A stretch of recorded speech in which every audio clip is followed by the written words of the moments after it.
Welcome in to the Fantasy Football Speakeasy. I am your host, Tony Tucker. All you got to do is knock twice and come in here and get this sweet, sweet fantasy football action. We appreciate you joining us. Now, have you ever asked yourself, what would it be like if I could just draft my team with all of the information that I've consumed over the first quarter of the season?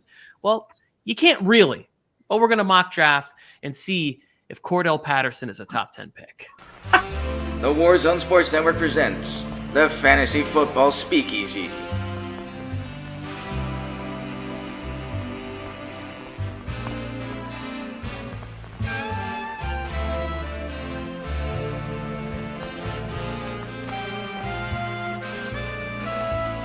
Stay tuned and never miss out.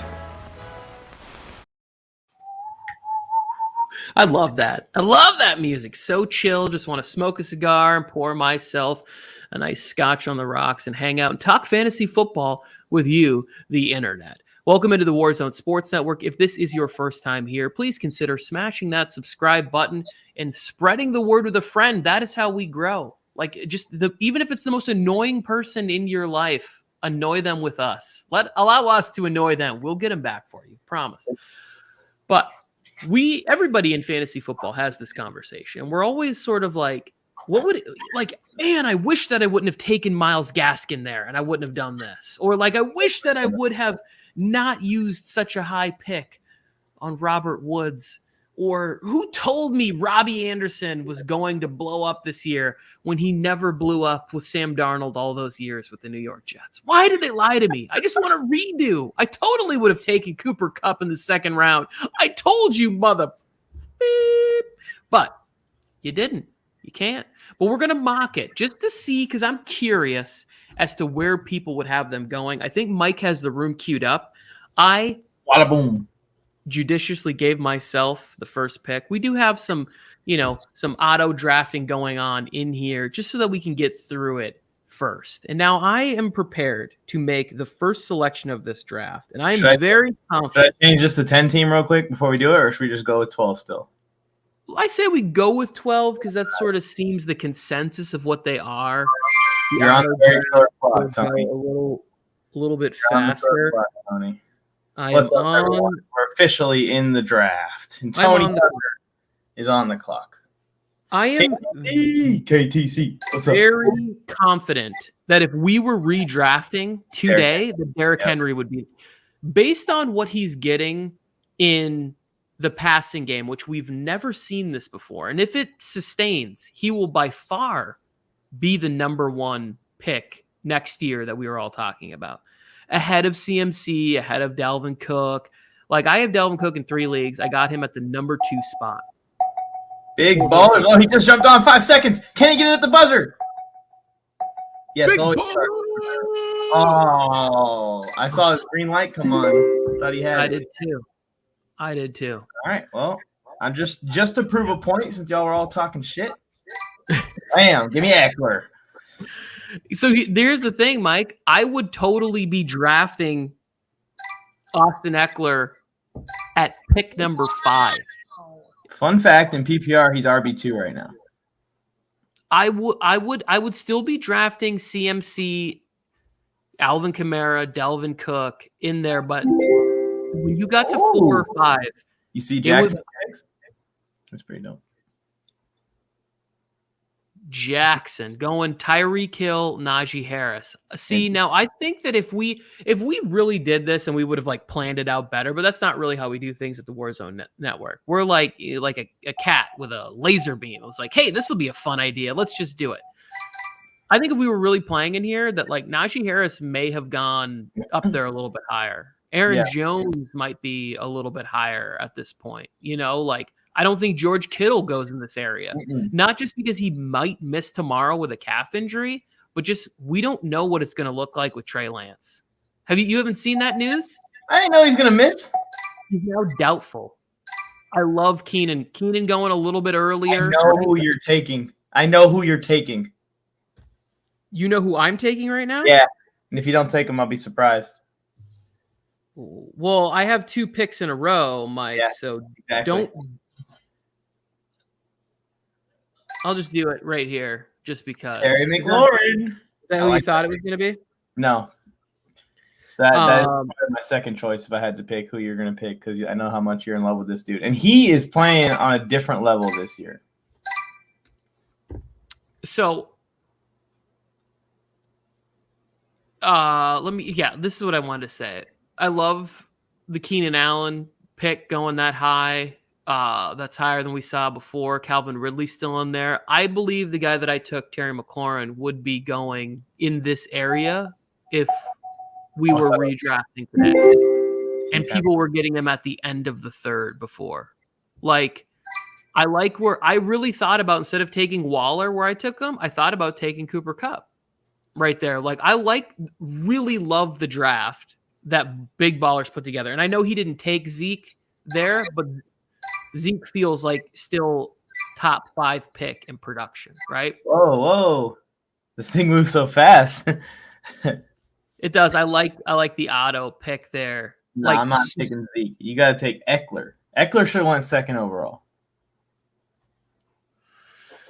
Second, though, like I still think that you have to go.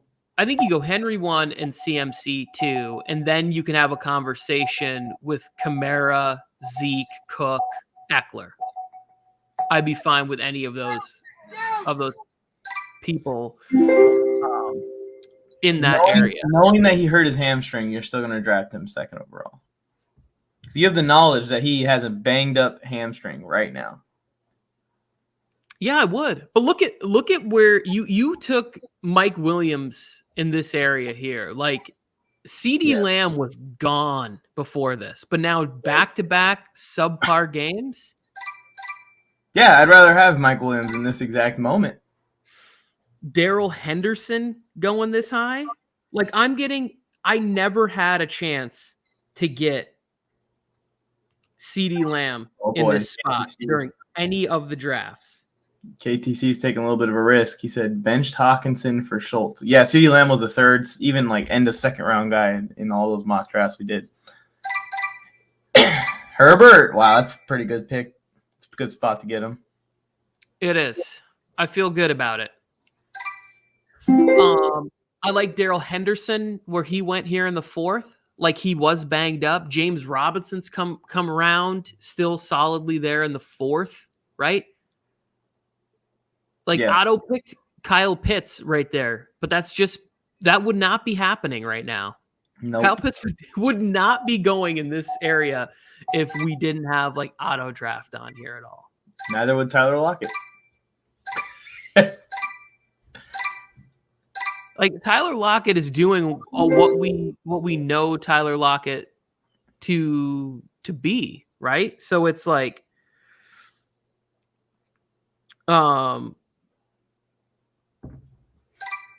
he has the big giant games, and then he has the games where you're like, you're freaking out. You're like, wait, he only got 3 targets. Last week, Russ targeted him like 70 times. And now I'm even a little more worried about Lockett because Geno. That's true. Look at the Lockett. Damn. Oh, I wanted Chase Edmonds right there. But yeah, here, I hear what you're saying about Lockett. I mean, even in the bad games, he's had opportunities to put up big points. In that game, I had the prize pick in for him for that Thursday night game a couple days ago. And you know how frustrating it was to see him get missed on big plays like 4 times in a row? 4 times in one drive. Like, that was getting so frustrating. Russ was either overthrowing him, there was pass interference, holding on the offensive line. It's just like he had so many opportunities to get involved in a big way, and it just kept getting erased. Yeah, and I'm not sure that it is same old sports in the chat. I'm actually multitasking.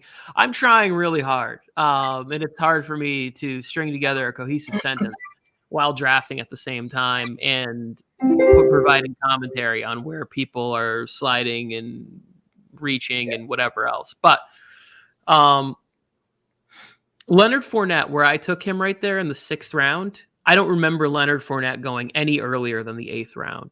But now that he's the number 1 back there, and they seem to have like completely disregarded Ronald Jones. There's an injury to Giovanni Bernard at the end of that game a couple weeks ago.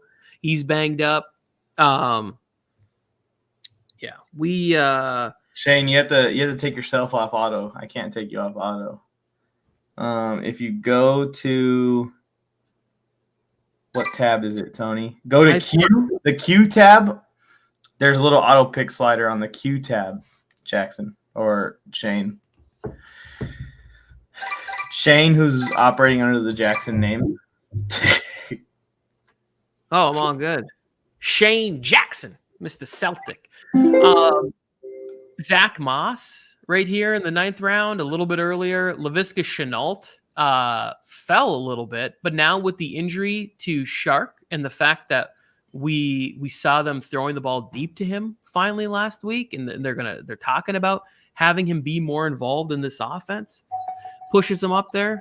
Oh, yikes. Sorry, Mike. Yes, you are on the clock. At the buzzer. I should probably draft some running backs, huh? Yeah, I would. Thinking about it. Yeah, I would say that going Ekeler there. You might want to go ahead, jump in there somewhere. Robbie Anderson in the 8th round, basically in the 9th round, following getting the Baltimore Ravens defense. I must really wanted that defense. Yeah, defenses are. Burrow. Okay, easy choice. Give me Naheem Hines. I like that. For whatever reason, they've not fully committed to Jonathan Taylor. He's like weird. It's so weird, isn't it? It's kind of frustrating actually, because Jonathan Taylor's a talented kid. That's so frustrating. I agree. I'm on the clock, huh? Let's see. Oof. What do we got? Breaking news. Jair Alexander's heading to the injured reserves. It's big for the Bengals this weekend. That is big for the Bengals. Say Bengals. Let's see here. One more. I'm going to go with this guy just because I talked about him all off season and still great value for Henry Ruggs. Still being used deep in there, more part of the offense. You can't really judge him based on a game against the Chargers. You know what I'm saying, Mike? You can't. Yeah, of course. You can't fault him. Of course. He had to play these guys. All the Raiders players had an off week against the Chargers. What a coincidence. Everybody. Except for Waller. And Waller only had like 3 catches. They just were big ones. And Derwin swiping him right in front of his face and flipped him off as he ran up the sideline.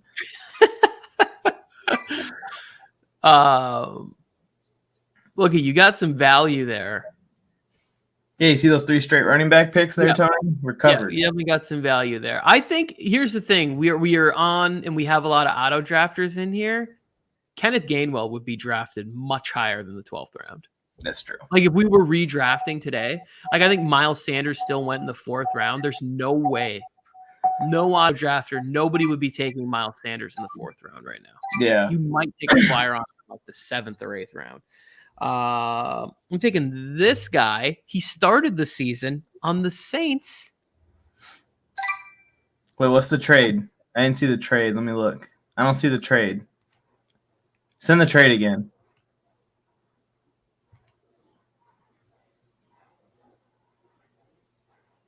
Oh, KTC had a big trade where he got somebody. He got Josh Allen for free. He has Kirk.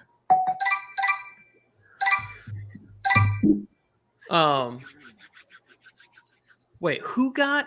Oh, here's the trade. I give up Kelsey. I receive Waller, Madison, Ruggs. Yeah, I would probably do it. Yes, I would do this. Oh, I would try and. Do you have Dalvin Cook in that league? That would be my question to you. If you have Dalvin Cook, then this is a no-brainer. I'll give you some more confidence right now. Same old. Bam. Here's the reason why I wouldn't do it, because Kelsey's, no matter what, he's going to get targets, and he's still going to get open because people have to respect the speed and the talent of Tyreek Hill and Mecole Hardman. Like, you just can't, unless those guys are out and they can like triple team Kelsey. When you watch the Raiders, they have to dedicate to Waller because they know the ball's going to him like 15 times a game. Like, even on that last one, like Derek Carr might as well have handed the ball, just put it into Derwin James's lap. So you wouldn't do this? I would do this. And if he has Cook, then it's a no-brainer. Otherwise, I don't know, when are you going to play Madison? Only if Cook is injured, and you're probably going to end up, you don't have Cook, right? So then are you going to take Madison and try and move him to the team that does have him? Right? I'll probably wait a week, and Madison will be back in. Is Cook playing this week? I do not Okay, know. go ahead. Make your pick.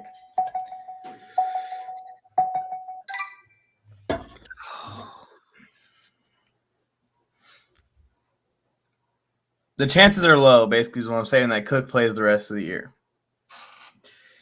He's in and out. He misses anywhere from 2 to 6 games every single season. It's going to happen again. So you're going to get something out of Madison. But I'm more excited about getting the Waller-Ruggs combo in Vegas, because that just seems to be the only two guys Carr likes to go to until like the fourth quarter with Edwards a little bit. Yeah, well, I mean, Renfro, right? Like he was somebody that I was looking for on this last little scroll through, but I couldn't find him fast enough because my anyways, the multitasking thing. But Renfro is somebody that I would like to leave more drafts with, basically. And I can't tell whether or not he's been taken already or not, but you know what? Shit, I got a search bar. Let's just type it in here and see. He said he would try and flip Madison to the guy who has Cook. Maybe try and make a deal with that guy before you take this deal. So that way you're trading Kelsey for the deal you already made with Madison and Waller and Ruggs. Yeah, if you know that guy's willing to wheel and deal, then yes, you should be. I think that you should make the trade. Just leave that dude on red. Don't respond to his trade offer, and then go to the other guy that has Dalvin Cook and say, hypothetically, if I had Alexander Madison and gave you this offer, would you take it? And boom, now you've played the system. You played the system. I've negotiated my way out of 2 Lamar Jackson deals this week, and I'm not bothered by it.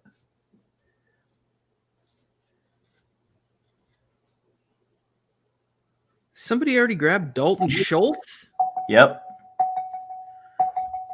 And Pat Freiermuth and Terrence Marshall.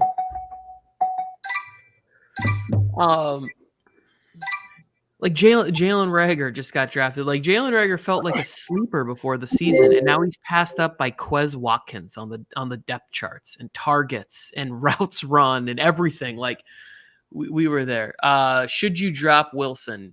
I would not. If you don't have an IR spot, I still think you got to leave him on his bench, because I'm hearing conflicting reports between 4 and 8 weeks. Either way, if you think you're a team that's going to the playoffs, don't you want to possibly have Russ throw to DK in your playoff scenario? Like I would. So, it's a mock draft, okay? Welcome to the stream. Okay. This is it. That's the game. We did it. We drafted. Beautiful. Okay, so let's go through round by round because we got some time. Round by round? We'll hang out. Just to let all of you guys know that in here, there's a show that comes on right after Fantasy Football Boot Camp. It'll start at 12:05 Pacific Standard Time. and they're going to be giving you projections for the week, buy low, sell candidates. They'll be in the chat communicating with you. It's a great show. Definitely stick around and check it out. But it's awesome. Who's like, I'm going to pick a player that I feel might not be in this round and a player that I think might go higher from each round. My player that I think might not be in this round anymore is Nick Chubb. I'm not sure that Nick Chubb in a full point PPR league should or would be drafted this high in drafts because he feels very touchdown dependent. He's getting zero work in the passing game with Kareem Hunt. And if that continues, you're really, because he can have a good football game by football standards. He can have 13 carries for 105 yards, which is great. But if he doesn't get in the touch in the end zone, you don't want that kind of production from the 6th pick in the draft when you could have Ekeler. Barkley, I think, is a player that should go a little bit higher. Like, I'm going to agree that 7 is good for Ekeler, but Barkley's the one guy that I would say would be moved up and Chubb would be down at the end of this. Yeah, I'm going to go with Ekeler should be moved up. If I was in the 2nd spot, would have taken Ekeler. I was low on him to start the season because I was worried about injury risk, and he already had some little murmurs about the hamstring. But the dude is solid. The dude seems healthy. And I've seen him play before. There's improvement to his game. He's better in between the tackles than he's ever been this year already. I'm seeing him bust runs up the middle, which we rarely saw before. Maybe it's because the offensive line's better. Maybe it's because he's getting better. But I will say this. Every concern I had with Ekeler going into the season has been answered in the first 4 weeks. I think this guy is going to be up there with Christian McCaffrey, Dalvin Cook, and Derrick Henry at the end of the year. Well, he's going to outscore the injury guys like Cook and McCaffrey, and he's going to be up there. Top 3. Yeah, no, you know how I feel about Austin Ekeler. Like, yeah, he's a guy to move up, and like he was an edge first rounder before. Like, I think before pick 7, he should go in every draft if we redrafted today. And then a guy that I might bump out, I know Jonathan Taylor was in this realm a lot of the times. So I'd probably say him. I agree with your Chubb take. I just want to give someone different. And then maybe McCaffrey because of the injury concern. Because he got hurt early in the season, and he hurt his hamstring earlier in the season. Scary, scary, scary. I wouldn't touch him unless it was like pick 9 or further back. But ooh, that's a bit bold for me. I'm still, even with the hamstring, the offense just looks so much better with Sam Darnold. I'm still going to, right now, I would draft him on a bum hamstring and hope for 12 good weeks. When we go into round 2, the player that I think in this round that would be drafted a little bit lower is DeAndre Hopkins. And not that he's not super ultimate talented and in a touchdown making machine already this year. I think he's got like 3 or 4 scores on the year. It's that the offense seems to be diversifying its portfolio a bit more. Yeah. Like Kirk is having a couple big games. As you can see, I drafted AJ Green in like the 13th round or whatever. He's had like 3 consecutive good games and should be owned in your fantasy league if he is not. So I just think that right there, you could get DK, who's clearly the number 1. You can get Keenan, who's going to be a target monster. Stephon Diggs is going to be is always the preferred choice there. So, and even, dare I say, Terry McLaurin is always going to be the number 1 option. I know people aren't as big on Heineke as I am, but if the defense is going to stink as bad as it is in Washington, he's going to continue to fill them up. So, yeah, I'll go with those 2 were my picks for this round. Okay. I see this comment. This looks like something shady's going on in Same Old Sports. You might want to talk to the commissioner. That's weird. The guy that was going to trade for Madison dropped him, and the guy that has Cook picked him up. Interesting. But, yeah, so I would probably, if I'm going to move someone out of this, I'm not touching Kittle, man. And I actually drafted him in a couple leagues, and I have him in a dynasty league, so it's just so painful to say that I was completely dead wrong. I thought he was going to have a good year. There's a lot of word that he was healthier than he's ever been, that he's changed his play style to remain as healthy as he's ever been. The tight end university thing started up. Like, everything was pointing towards Kittle continuing to be dominant and having kind of more of a healthy year. and I was in on him. I don't think I drafted him in the second round in any leagues. I think edge of third round is where I was getting him, but I would probably not touch him. Frighteningly bad is how bad he's been, especially only 2 picks away from Kelsey in this draft. That's pretty crazy. The guy I'd probably move up, Patty Mahomes. He's playing amazing. He's putting up such high QB numbers that he does warrant a second-round pick, or Najee Harris for sure. Najee Harris almost is – I'll probably think about taking him at the end of the first over J-Tay. Yeah, I would. Najee Harris would be in the first round for me. I passed on Najee a couple times in leagues where I definitely regret it now. In the second round when it was coming back around, I passed on him a couple times because even if I didn't want him on my team, he has good trade value. We'll go on to the third round here as we're okay. He said until Kittle pops off, and that's fine and dandy. He's probably going to pop off. He's going to have 3 huge games this year, probably still to come. But I'd rather have T-Hawk get me 10 to 15 a week than Kittle get me 5 a week and then pops off once in a while. Just saying. Yes, and now as we snake back around from the Waller side of the draft here, that Cooper Kupp is somebody to me that should have went higher, right? I could make an argument for somebody else. And then the person I'm going to say that I think would be going lower is Chris Carson at 310.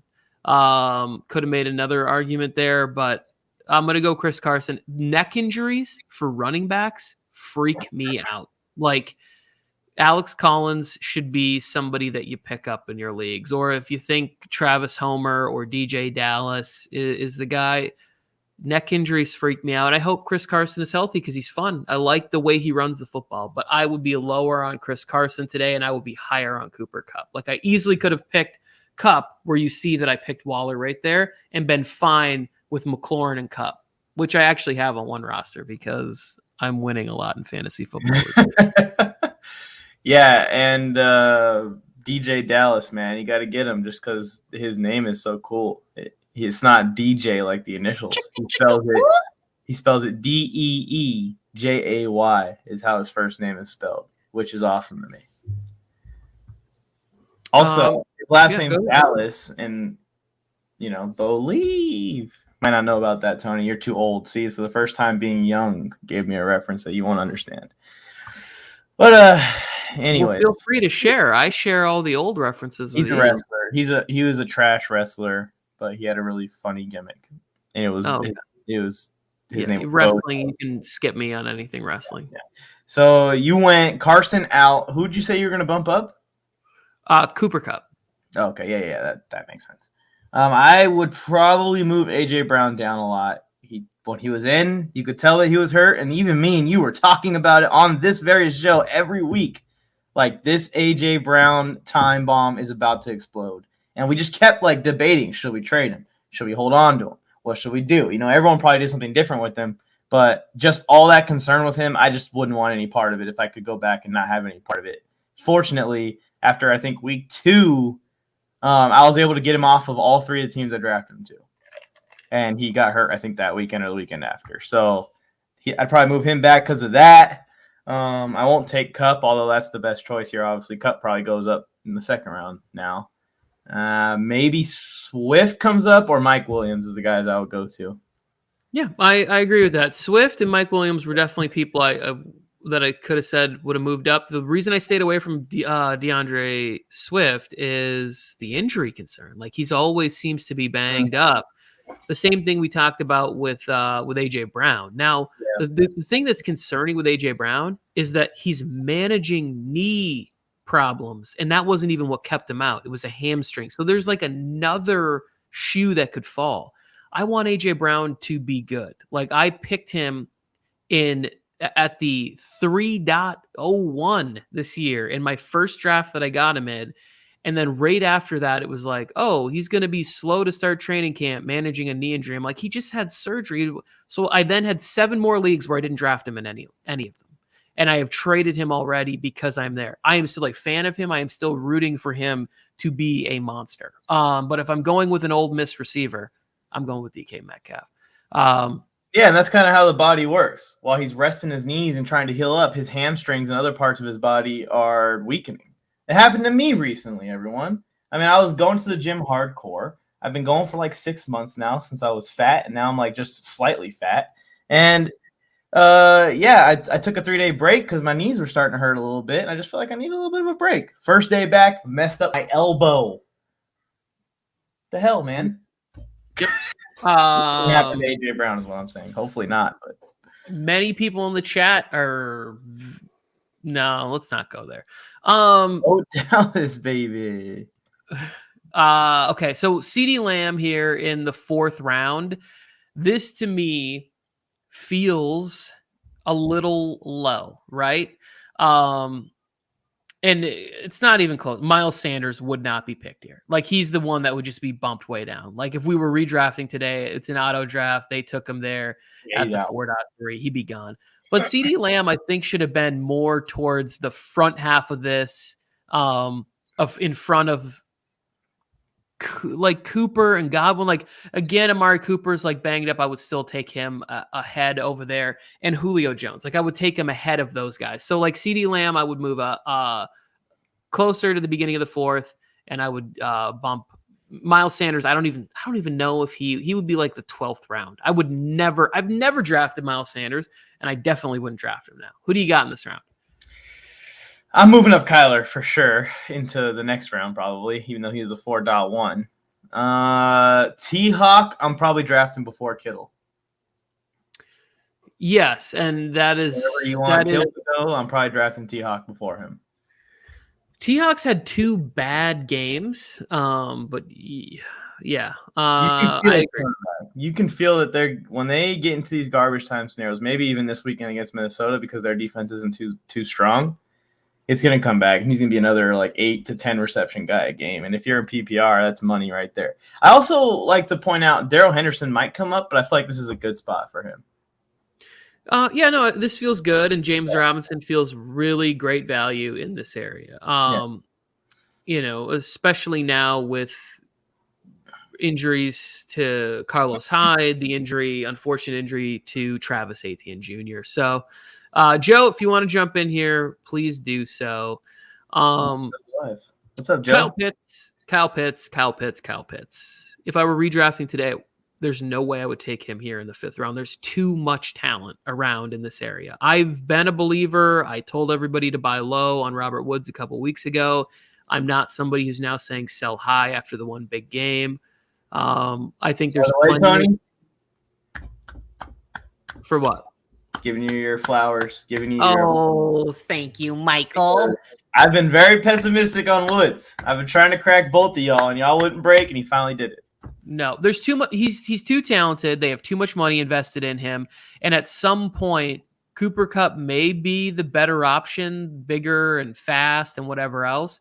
You still have to get other people involved. You still have to keep people engaged. And I think that Robert Woods is going to have a very nice year with Matthew Stafford. And also, you gotta think that if Matthew Stafford is in a new scenario and he's trying to get comfortable with the team and stack some wins in a tough division, he's going with the person that's most comfortable to him. And as soon as Robert Woods, a veteran leader on this team, says, yo, bro, I've been here. I've been doing it. We won playoff games. I played in a Super Bowl. You need to get me the football.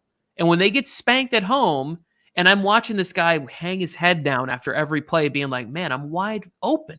You got to throw me the football. And they force fed him. Now, I don't think he gets 14 targets every game, but I do think that better days are ahead. And the player that I would move up in this round, because I think Robert Woods is still he was drafted here. He should stay here. This is a good value for him. This guy already kind of moved up into this area, but I might even go a little higher. DJ Moore.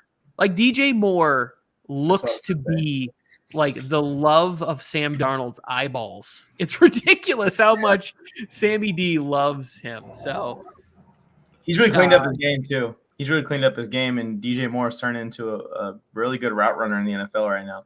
I was going to say DJ Moore, but to move up, I'll say Jamar Chase now, which is similar feelings to him that I have for DJ Moore. I've been all over the place with my opinions on Chase, but I'm officially just going to go with I like him. That's officially what I'm going to go with. Yeah. Deontay Johnson possibly could be moved up too. And a guy that I probably wouldn't draft is Russell Wilson. ever. And Yeah, well, the finger injury definitely hurts that case. I thought you were going to go with Myles Gaskin. Like, you can't. No, I'm not talking about Myles Gaskin. He can't be drafted there. He Freaking cannot be drafted in that area. Pointing ass. He's He is garbage. droppable right now. No, Oh, he is man. the definition of a sleeper, ladies and gentlemen. Should I just go opposite and just go hate on Myles Gaskin for the rest of my life, or should I continue to love against all odds? Hey, I've already dropped Myles Gaskins in my league.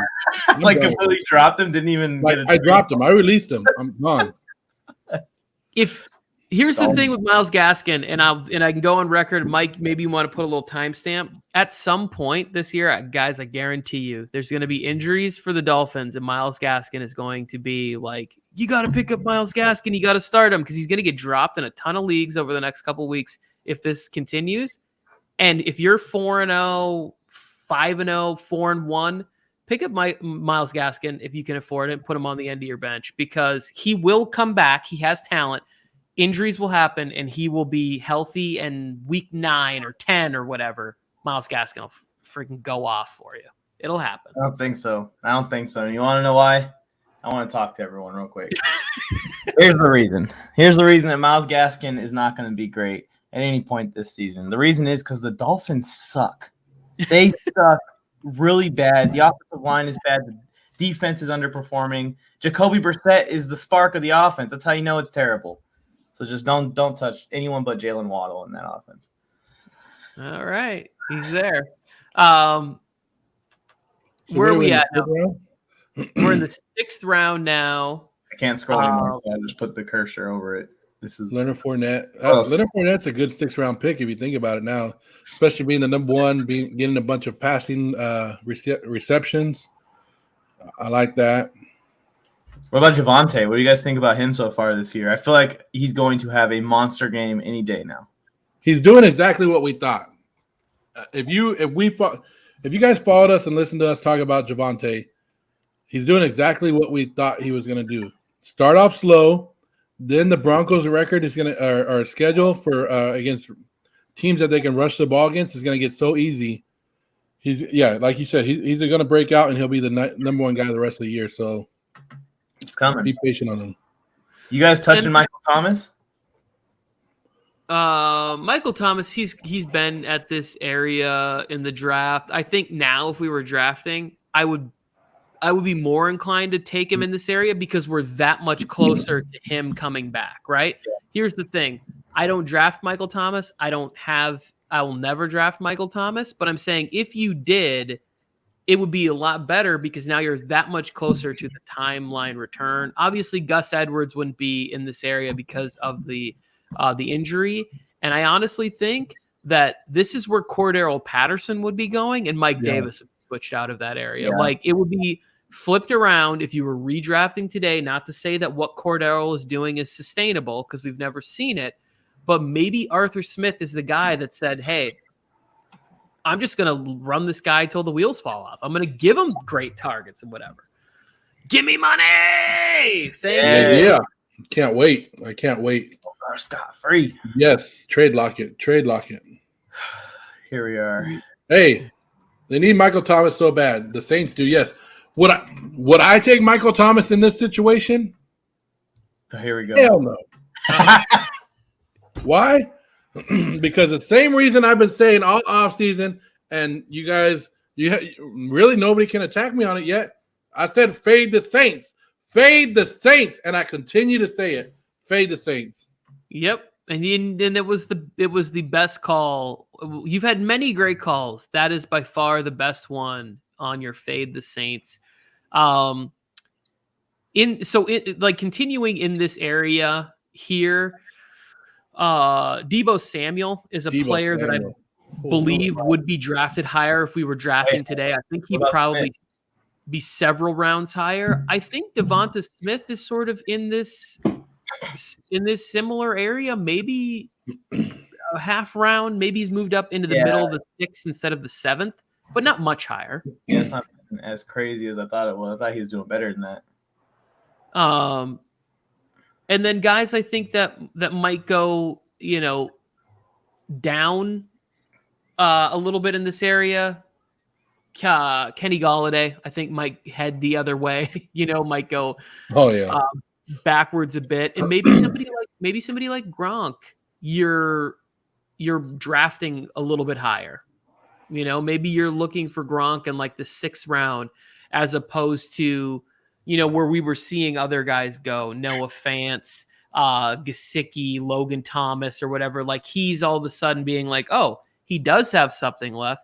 We'll move him up a little bit higher. But the 7th round, I don't think I really saw him going in this area, so I'm fine with where he went in the auto draft version of this. Yeah, I've gotten a few trade offers for Gronk. I'm holding out because I think that he's going to come back healthy, and hopefully, my hope is that he comes back healthy for the playoff run if I make the playoffs. Because I have him in that Warzone of Attrition league, so he's like super valuable because I got him so late in the draft. Yeah, it's Gronk, and we're seeing him get multiple touchdown games, and Brady seems to be just so comfortable with him. So it's good for Gronk. What about you? We can stay in this round. Antonio Brown continues to be a revelation. Continues to be crazy productive at age 33. On a team with 2 better, younger wide receivers at this point in their career. Now, maybe not all time, but if you told me I had to pick one, I'm taking Godwin or I'm taking Evans. But Antonio Brown's still just putting up numbers. He's a baller. All right, go ahead and give your Zach Moss take, Tony. No, I was going to say, like, Antonio Brown still looks like his feet are, tanning bed burnt or whatever he cryo burnt. Like sometimes he's running out there and it's like, oh shit, his feet are still sore, but he still gets open. Zach Moss, I think, would be, if we were drafting today, would be drafted in like the 5th round or higher. Like, I think everybody wants a piece of the Buffalo offense, and he's the guy who's getting the ball in the goal line on a team that's going to score a lot. So I don't know. Where would you guys be targeting Zach Moss today if we were redrafting today with what we've seen after his last 3 weeks? I mean, I think this is a good spot, maybe even a round higher or even 2 rounds higher. I was high on him in the offseason. I was bragging about him. I thought he was going to ball out. I'm actually thinking about trading for him in a dynasty league. What do you guys think? I have a team that's 0-4. It's stinking it up. But the problem is it's a standard league, and I have a bunch of good receivers and no good running backs. Should I package receivers to get Zach Moss for the long term? Is it worth it? Okay, first of all, you're 0-4 in a league. Yeah, it's not going well. We'll Next time, don't say that, Mike. Next time, leave that out. I'll broadcast that. It's a dynasty league, so like I had a bunch of players go down at the same time. Mike, how am I doing in our dynasty? You guys are last and second to last in a pick'em competition, so I don't want to hear it. Oh, taking shots at the gambler over here, the Kenny Rogers. I don't know when to hold him or when to fold him. And I never count my money every week. Nobody in here gets that reference. Nobody's old enough to even know any of those. You got to know when to hold them. Woo! Know when to fold them. I think Zach Moss is right around where he would be normally, because he set out for week 1. He got inactive. He had the 2 good games, and then he kind of went back to normal. So I think he would be around the same area that he's at right now.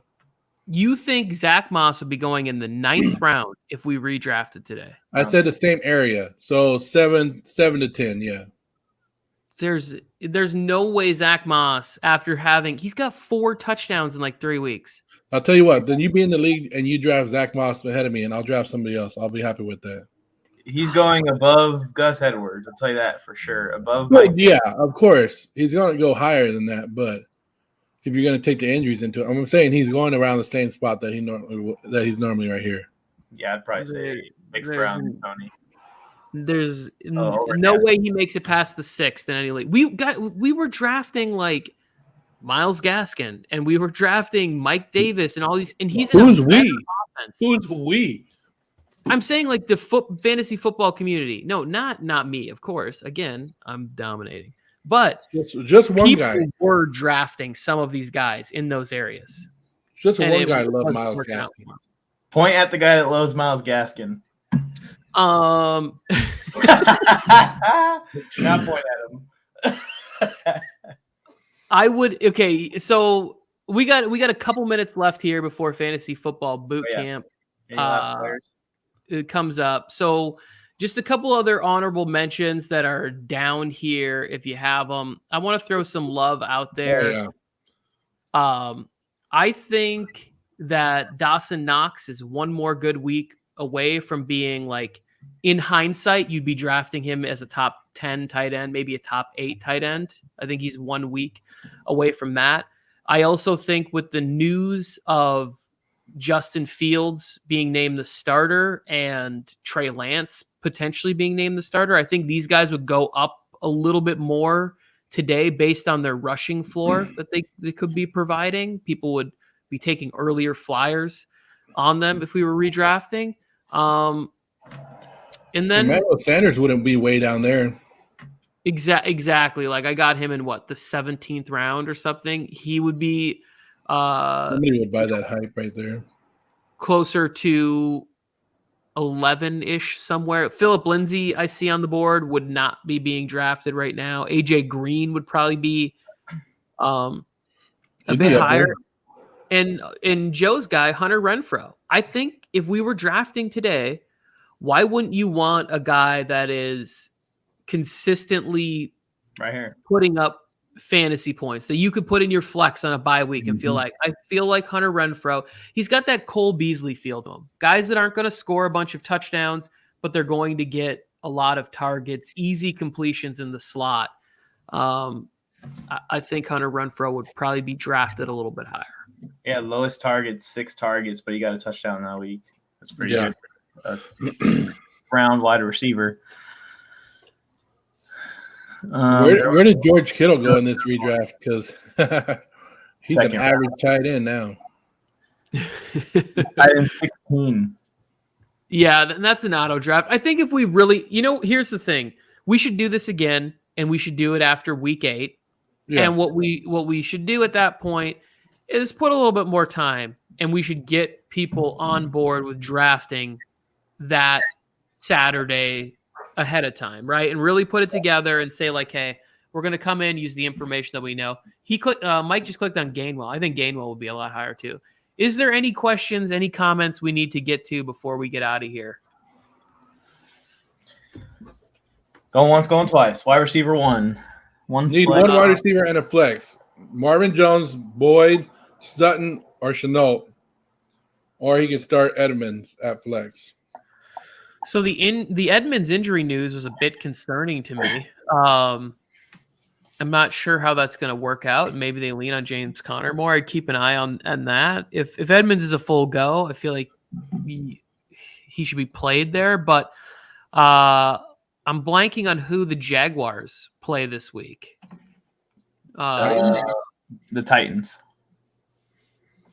I'm starting Laviska Shenault. Yeah, I'm thinking Shenault too. Is T. Higgins coming back?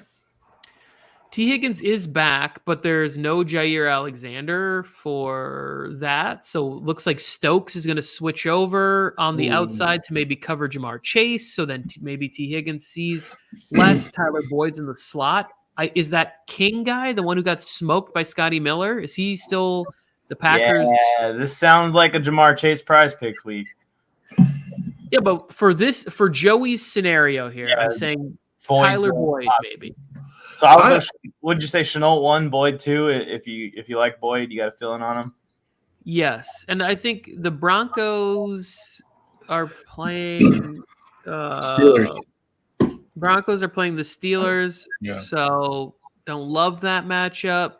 So Marvin Jones, Shenault, whichever Jaguar you like better, and then Tyler Boyd.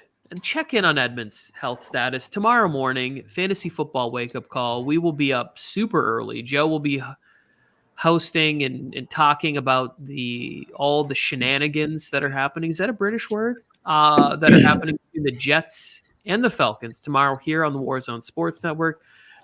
So let us help you with your lineup, and you can help us with our lineup, and we can helping. Seattle Sports, don't make that trade. You're making a trade just to make a trade. Keep Kelsey. He's not giving you anything worth a damn. Drake and Gaskins are droppable players, should be on your free agency. keep Kelsey. He's the better tight end at this point. Yeah, and Waller looked like a little versus Derwin James this last weekend, so that might hurt. Yeah, I don't want Kenyon Drake or Gaskins right now. No, and you have Waller. Like, just stick with Waller, figure out what's going on. Mike said maybe some collusion. I don't necessarily think that there's collusion. I think if you are the Dalvin Cook owner and you see that Madison ends up on your waiver wire, it's logical to pick him up. Well, unless they were like there was more to the story. The guy that just picked up Madison dropped him again, and then he got him for free. So leveraging him isn't going to be a thing now because the guy that has Dalvin Cook had him and dropped him, so he doesn't give a shit. Yeah, just does whatever he wants. The wild, wild west of fantasy football over there. Yeah, but they might have low benches. Anybody who doesn't have Madison, who has Dalvin Cook, doesn't have Madison, doesn't make any sense to me.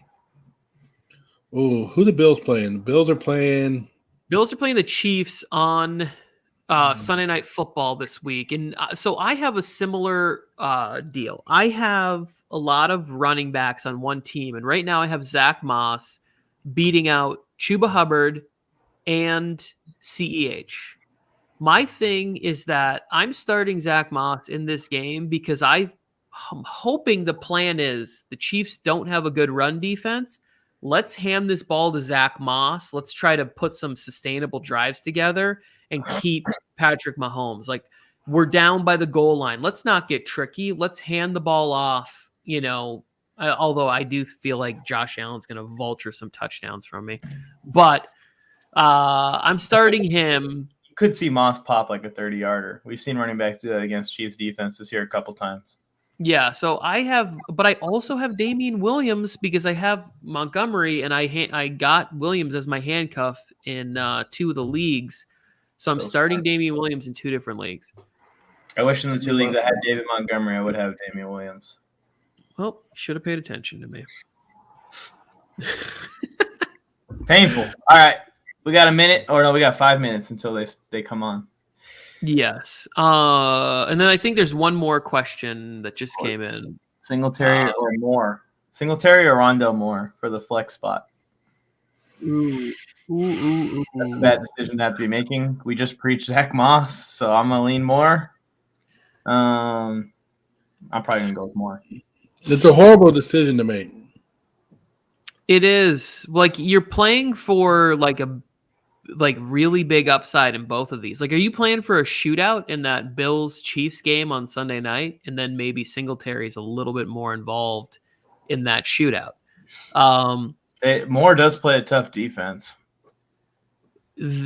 They aren't as tough as we think. Their pass rush is good, but you're playing Kyler, and Kyler kind of... I mean, I'll probably go ahead and do Moore, but I'm like fiending for Moore right now. I'm just itching around. I love his play style. He reminds me of Hill when Hill was first entering the league. Yes, and Moore's been quiet for a couple of games, so I'm leaning Rondell Moore. Just by I just like the offense better, and in a blowout, he still plays. Jay the Plug telling you to go Rondell Moore there too. Yeah. It's Dame Williams or Mike Williams. So he narrowed it down between Dame Williams and Zach Moss, and now we need to narrow it down to Dame Williams or Mike Williams. Browns are banged up, but I probably would just go with the running back here. It's a safer bet. Dame Williams is going to be the RB1 for the whole game, right? That's what all indications are pointing towards. Yeah, Montgomery's on IR. He's done. He's gone. Well, I just mean, I don't know who else they have. If they're going to do a committee, if there's Dame Williams is going to be a workhorse. He's been the workhorse in KC when guys have went down. So he's done it before. The other guy who they picked up, I don't even know what his name is. Not picked up, but the other guy that they elevated to be behind him because there's still no Tariq Cohen. His name's Khalil Halibert, or I don't know his name. I'm sorry. But I would go Damian Williams in that matchup. Mike Williams, who I love dearly, plays the Browns. That's a tough defense. I'm starting Dame Williams, and I'm a Raider fan. There you go. Yeah. Dame Williams him up. Dame Williams him up. All 3 of them. Herbert. There it is. That's the other running back for the Bears. The Bears. All right. I'm with it. Well, I mean, I would say it's usually smarter. There's some situations where it's like this receiver is absolutely going off. If you told me, like, I probably would have played Mike Williams last week, even though he had a bad game, like before, not knowing he's gonna have a bad game, just because he was playing kind of a young secondary. Yeah.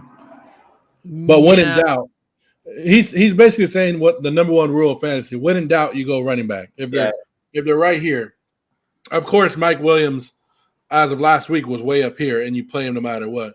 Yeah. But now, if you're right here, you go. I always go to the running back as well. Yes. Yeah, and saying something's always smarter assumes that there's a correct answer in fantasy football, and you got to play the matchup. Like you got to weigh both sides, because the running back may have a safer floor, like it might be the safer option or whatever it is. But if you told me that your options are between Mike Williams and I don't know, give me a running back that's Myles Gaskin, Samaje Perine. Myles Gaskin is not playable.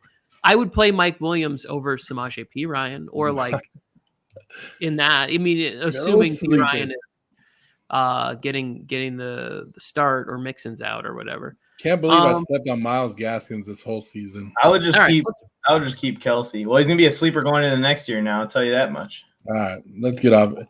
Same old sports. Do that trade. Apparently, you want to trade Kelsey and you want Waller. Do the trade. I like Tim Patrick. I like Ruggs, but I would rather go Tim Patrick so you don't have the same player on the same team. And you're worried about one offense. You go and tell that asshole. I want both Tim Patrick and Ruggs for Kelsey.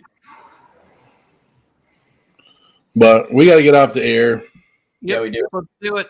Fantasy football boot camp starts in about 55 seconds. So make sure that you jump from here over there, get in that chat. We'll be in that chat talking fantasy football. We appreciate you. We'll see you back here tomorrow morning for the fantasy football wake-up call. 6:30. What is it? 6:30 in the morning. I'll be on here. 6:30 in the morning. Peace. The Warzone Sports Network presents the Fantasy Football Speakeasy.